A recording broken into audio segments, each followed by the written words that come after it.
Fiona Willan from 9 News. How do you regard the US cancelling its attendance at the Quad meeting in Australia? And is it coincidental that you decided to hold this briefing just ahead of that meeting, or are you trying to send a message to Anthony Albanese? Well, I'm flattered if that's true.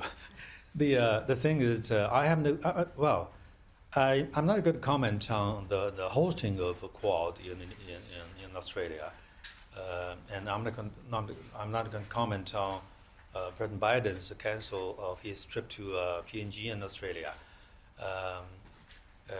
What I can share with you this moment is that our Quad, our position on Quad is pretty clear. We hope that the members of the Quad, and especially Australia as a friendly partner to China, would take into consideration Australia's interest, to take into consideration of the relationship between China and Australia, and would manage in a way that the relationship, the ongoing improvement relationship between our two countries will not be affected by whatever outside forces or factors. And I'm looking forward to continue to communicate with our Australian side on this issue, as I have been doing over the past couple of weeks.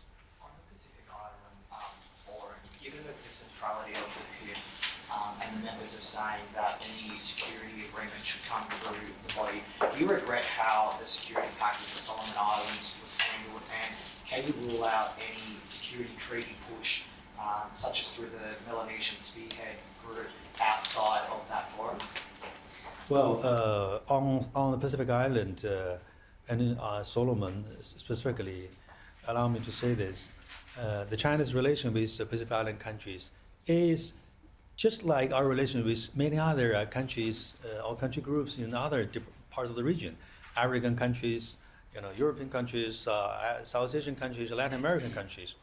We just want to develop a kind of friendly and cooperative relationship with countries in the Pacific, to maintain political relationship, to engage with economic and trade relations, and help those countries for their stability, social harmony, and prosperity. The security pact signed between China and Solomon was a pact to help them for social stability. It's a pact about cooperation between the two police forces, not the two defense forces, because Solomon Island doesn't have a defense force. They don't have a military. So that is the key I want to clarify. And we'll continue to cooperate with other Pacific Island countries so long as they need such a cooperation.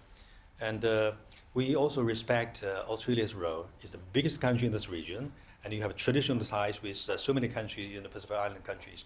That's why we've been notifying in advance about our relation with Pacific Island countries to the Australian side.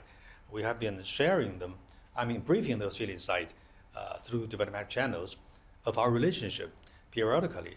So by and by, I think there will be more confidence between China and Australia that the relationship between China and the Pacific Island countries is conducive to peace and stability and prosperity in the region.